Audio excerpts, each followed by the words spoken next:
Hey guys, it's me, Lisa. So let's get talking about choosing subjects.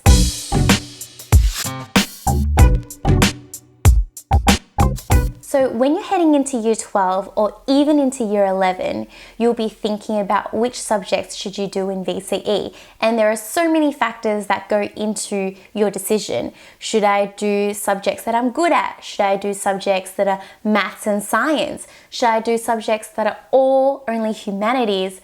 Should I do subjects that scale up? Should I do subjects that I want to challenge myself in? So let's find out. My advice would be to choose the subjects that interest you. VC isn't all about the ATAR, and if you haven't checked out my video yet on that, definitely check it out, because this final 2 years of your schooling is your final years of schooling for the rest of your life. And for the first time ever, you actually get to take charge. You get to handpick solely by yourself each and every subject you want to do in VCE. So because you've got this opportunity, do it right. Don't do it for the wrong reasons. Second thing is scaling. I am a victim of choosing subjects because of their scaling. So when I was in VCE, I chose all subjects that scaled. I did English, methods, specialist, chemistry, Chinese, and my random humanities subject, literature. And even though literature only scaled 1, it definitely, just as a side note, deserves to be scaled like 10 or 20 even, because it is actually just so much harder than normal English and it just does not get the credit that it deserves. All literature students, I bet you're feeling me, right? With my subjects, I decided to choose specialist maths. So let's talk about that. So I knew that I was enjoying maths and that methods was perfectly fine for me, and I wanted to do a second maths, and so that was basically leaving me specialist or further. And I decided to go with I decided to go with specialist because it scaled up so much, and I was like, okay, well, if it scales that much, I mean, it's going to be perfect. But in reality, if I looked back, I probably should have gone for further because of 3 reasons. First reason is that I spent so much time on spec, just struggling through trying to understand random concepts that I just did not get. I spent so much time on spec, and the amount of time that I put in it really just was not beneficial. Like, even though I put so much effort into spec, the amount of improvement I gained was not very much at all.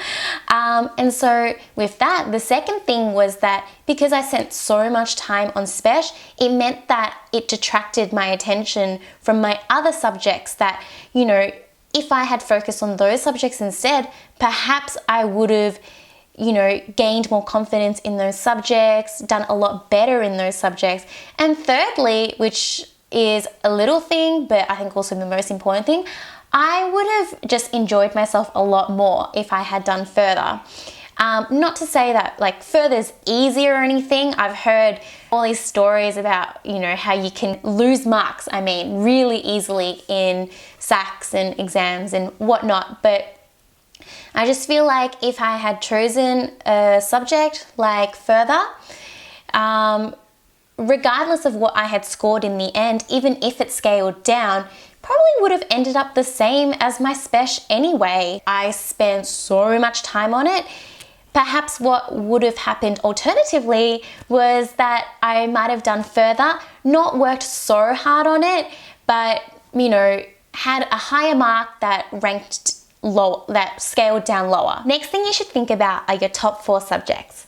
So if you don't know already, your top 4 subjects are basically your most important subjects because they're the ones that contribute to your ATAR score with the most impact. The formal way of calling it is the primary 4, and this is the combination of definitely English, which is compulsory, and then your next 3 top subjects.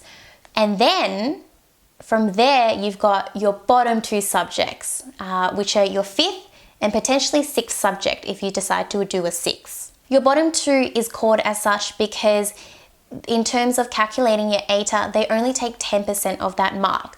So let's say for theatre studies, if you get a study score of 30, then 10% of 30 is 3. So then you get 3 points added to your ATAR. Whereas, for example, for English, which is definitely going to be in your top 4, 100% of that mark will be allocated to your ATAR. So if you get 30 as a study score for English, then you will get 30 points added to your ATAR. And I'm just saying this without all the scaling, but that's sort of the general gist. That's why so many people think about, what's going to be in their top 4 and what's going to be in their bottom 2, because it can really help you to plan the way that you're going to study strategically. So a lot of people actually focus more on their top 4, work really hard on that, and then will spend a lot less time on their bottom 2, because even if you do well in your bottom 2, it's only going to make that little bit of a difference towards your ATAR score. Whereas if you're working really hard on your primary 4, if you're improving this much in one subject, you will improve your ATAR this much as well. Yeah. Next thing you might want to think about is prerequisites. So especially if you're going into year 11, you might not be really sure what you want to do in university, but it's definitely a good starting place to start thinking about what kind of courses might I want to get into. And I know for me personally, I knew I wanted to get into the health science field. So that meant that I definitely had to do chemistry and methods, because that was just everywhere in terms of prerequisites for university courses. So if there's a course that you want to do, definitely find out what they require of you, because you're just gonna hit yourself in the face when you realize that you haven't done the right subjects. At the end of the day, just doing maths and science doesn't necessarily mean that you're going to get that 99 ATAR. And just because you do humanities subjects doesn't mean you're going to get an 85 ATAR. I think that's a really silly sort of conception to have, but it's out there. So yeah, that would be my 2 cents on what subjects you should do in VCE. If you liked this video, please give it a thumbs up just so that I know I'm doing well, and comment below if there's anything you want me to talk about, and I'll try my best to see if I can. And yeah, so I'll see you guys next time. Bye!